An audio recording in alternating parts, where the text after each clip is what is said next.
Alors, beaucoup de personnes demandent au Seigneur plus de patience, plus de tempérance. Ils demandent à pouvoir manifester plus de joie.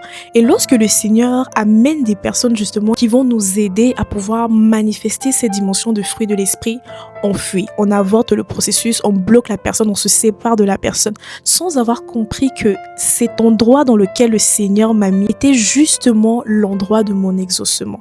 Proverbe 27 au verset 17 te dit: le fer aiguise le fer.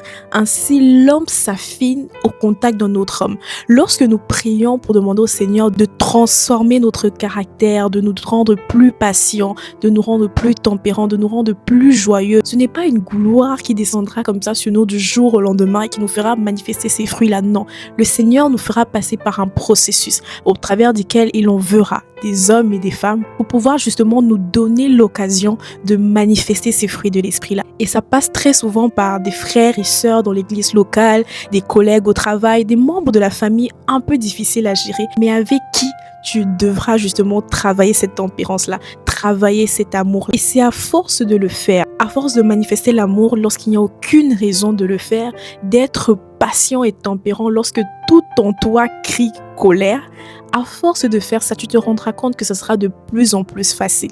Donc mon frère, ma sœur, tu as demandé au Seigneur de transformer ton caractère, alors laisse-le choisir le processus par lequel il veut te faire passer afin que ses fruits soient manifestes dans ta vie. Que le Seigneur te bénisse.